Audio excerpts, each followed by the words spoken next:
आज हम जो है सतोपंथ यात्रा से वापसी कर रहे हैं। ये सामने ही जो स्वर्गारोहणी मार्ग है और बीच में जो है सतोपंथ मार्ग है, जहाँ पर से हम इस समय वापस और हम इस समय चक्र तीर्थ में बैठे हैं। साथ ही में जो ये चक्र तीर्थ की जो है धर्म ध्वजा है, ये सामने ही चक्र तीर्थ है जो 3 बहुत ही सुंदर बुग्याल में जो है विभाजित है। और ये सुंदर दृश्य है यहाँ का,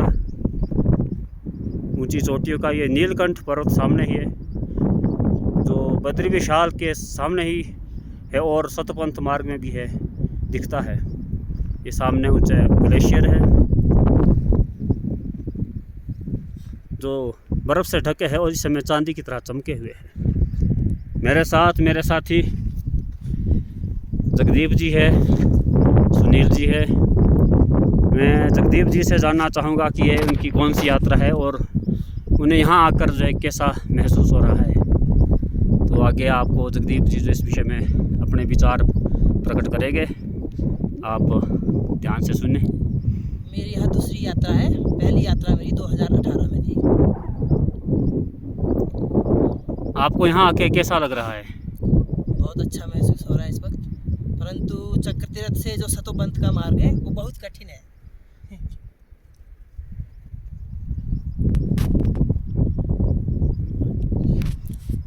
और क्या आप बताना चाहेंगे यहाँ के बारे में कि आप यहाँ आना चाहिए, नहीं आना चाहिए? नहीं, बिल्कुल आना चाहिए, पर पहले अपने आप को इस तरह प्रिपेयर करना होगा कि आप यहाँ पर हाइट में ऑक्सीजन बहुत कम होता है, जैसे सांस लेने में प्रॉब्लम आती है। तो इससे थोड़ा अपने आप को पहले, इनका बोलने का मतलब ये है कि यहाँ आने से पहले जो अपना मेडिकल चेकअप अवश्य करवा ले, कोई बीपी की समस्या ना हो, चलने में आपको कोई दिक्कत ना हो। इनका बोलने का उद्देश्य यही है। तो अगले हमारे साथ जो हमारे साथी जो सुनील जी है, मैं जानना चाहूँगा कि इनकी हमारे साथ वैसे तो पहली यात्रा है, फिर भी ये खुद अपने मुखार बिंद से कहेंगे कि ये इनको यहाँ आके जो कैसा। जय बद्री विशाल जी। जय बद्री विशाल जी। मेरा नाम सुनील शर्मा है और मेरी ये यात्रा जो सतोपंथ की है वो पहली यात्रा है। पहला अनुभव है ऐसा, पहली यात्रा की है हमारे जुलेश्वर महाराज की। वो भी टफ है थोड़ी, पर ये कुछ ज़्यादा टफ है। और ये जो अपनी चढ़ाई लगती है चक्र तीर्थ से लेके, ये थोड़ी ज़्यादा टफ है। यहाँ पे थोड़ी दिक्कत आती है, ऑक्सीजन की भी दिक्कत है। और यहाँ से आके जो है सतोपंथ के लिए भी थोड़ा थोड़ा मतलब सीधा सीधा है, ऐसा नहीं है, मतलब है थोड़ी टफ है। ग्लेशियर के बीच से जाना पड़ता है, थोड़ा सा दिखाएंगे तो। और वो मतलब इतनी टफ भी नहीं कह सकते और इतनी आसान भी नहीं कह सकते हैं। तो इसलिए जो भी यंग जनरेशन जो भी आना चाहे तो अपना पूरा मतलब अपने साथ सामग्री खाने की लेके आए और अपना सिलेंडर भी लेके आए जो ऑक्सीजन का होता है। और बाकी तो आवश्यकतानुसार जो भी सामग्री है वो जरूर लेके आए, अपना मेडिकल चेकअप जरूर करा के आए यहाँ पे, और यात्रा पे जरूर आए। बिल्कुल बहुत अच्छी यात्रा है। और जो इसके अंदर हमने सतोपंथ का जो ताल देखा है वो तो क्या उनका दृश्य है, मनमोहक दृश्य है। जय बद्री विशाल जी।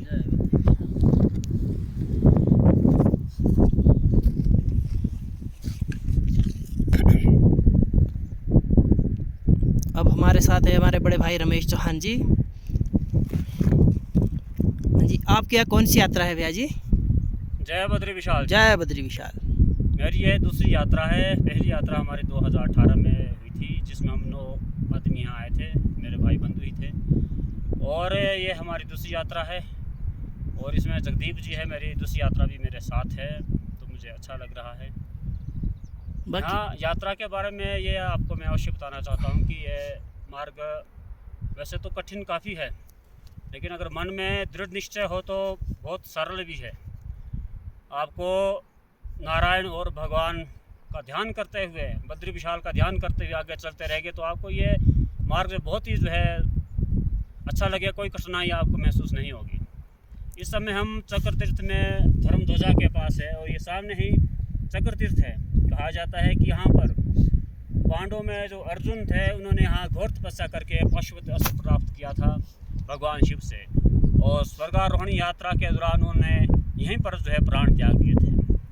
ये स्वर्गारोहणी जो यात्रा है, यह हमें जहाँ तक शास्त्र में इसका वर्णन मिलता है, पांडवों से ही मिलता है कि पांडवों की अंतिम यात्रा जो है यह शतपंथ यात्रा थी, स्वर्गारोहणी यात्रा थी। कहा जाता है कि माणा के पास बद्रिकाश्रम से 4 किलोमीटर आगे यह यात्रा प्रारंभ होती है।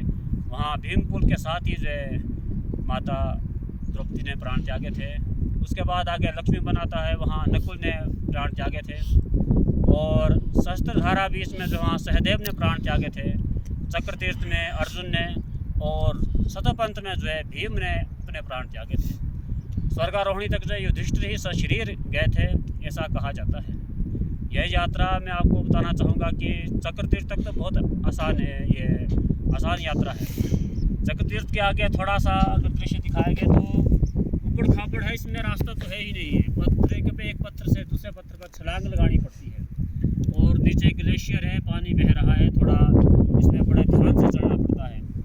यह 3.5 किलोमीटर की यात्रा है, थोड़ी सी दुर्लभ है, लेकिन कहा जाता है कि शतपंथ की यात्रा स्वर्गारोहणी यात्रा में जो है कदम कदम पर जो है इंसान को जो है इतना फल मिलता है कि जिसका ब्रह्मा जी भी अपने मुखारबिंद से वर्णन नहीं कर सके हैं। शतपंथ में स्नान का क्या महत्व है? शतपंथ में कहा जाता है कि यहाँ त्रिकोण रूप में जो है जो सरोवर है, यह इस धरती पर, भारतवर्ष में ही इस धरती पर जो है एक पवित्र, सबसे पवित्र स्थान कहा जाता है।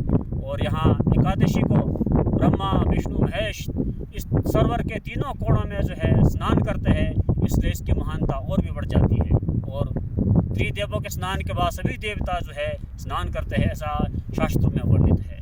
और यहाँ के जो फल के बारे में ब्रह्मा जी ने कहा है कि बद्रिकाश्रम में जो है 10,000 वर्ष का फल मिलता है एक दिन की तपस्या से या एक बार माला फेरने से। लेकिन शतपंथ में कहा जाता है कि एक माला या जब तक का जो है लाखों गुना फल मिलता है, ऐसा शास्त्र में वर्णित है। और आगे वहाँ से शतपंथ से आगे सोमकुंड है, सूर्यकुंड है, विष्णुकुंड है और फिर शतपंथ है। कहा जाता है कि विष्णुकुंड से ही अलकनंदा माता जो है बहती है, जो कि कहा जाता है कि बहुत ही लंबी नदी है। और इसी नदी में आगे सबसे पहले केशव प्रयाग आता है, जहाँ माणा के पास जो है सरस्वती नदी इसमें विलीन हो जाती है। थोड़ा आगे जाने पर नीचे पंचप्रयाग में जो है विष्णु प्रयाग आता है, इसमें धौली गंगा और अलकनंदा का जो पवित्र संगम होता है। थोड़ा आगे जाने पर जो है नंद प्रयाग आता है, जहाँ नदांकनी और अलकनंदा का पवित्र संगम है।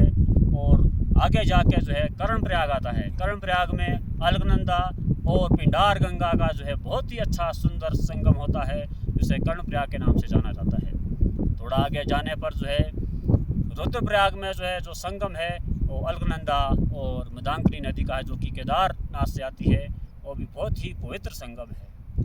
जो लास्ट में जो संगम हमारे पास जो पड़ता है वो देवप्रयाग है। देवप्रयाग में अलकनंदा और भागीरथी, जो कि गंगोत्री गौमुख धाम से चलती है, वहाँ इनका मिलन होता है, संगम होता है। और ये पंचप्रयाग जो है इस तरह से है। और पंचप्रयाग का स्नान भी अवश्य करना चाहिए, उसका भी पुण्य जो है शास्त्र में वर्णित है। और देवप्रयाग के बाद आगे जो है इस नदी को गंगा मैया के नाम से जाना जाता है। ये थोड़ा सा संक्षिप्त रूप में मैंने इस विषय में आपको शतपंथ यात्रा, स्वर्गारोहणी यात्रा के बारे में बताया है। और मैं आपसे यह भी प्रार्थना करना चाहूँगा कि आप अगर स्वास्थ्य से बिल्कुल अच्छे हैं तो आप यहाँ अवश्य आए, अपना थोड़ा सा मेडिकल चेकअप करवा के, अपने अगर चलने की क्षमता आपकी है तो आप यहाँ अवश्य आए और पुण्य के भागीदारी बने और नारायण की कृपा जो है प्राप्त करिए। नारायण नगरी है, नारायण का जो पवित्र धाम है। यह इसी चंद शब्दों के साथ मैं अपनी वाणी को विराम देता हूँ। जय बद्री विशाल। जय बद्री विशाल।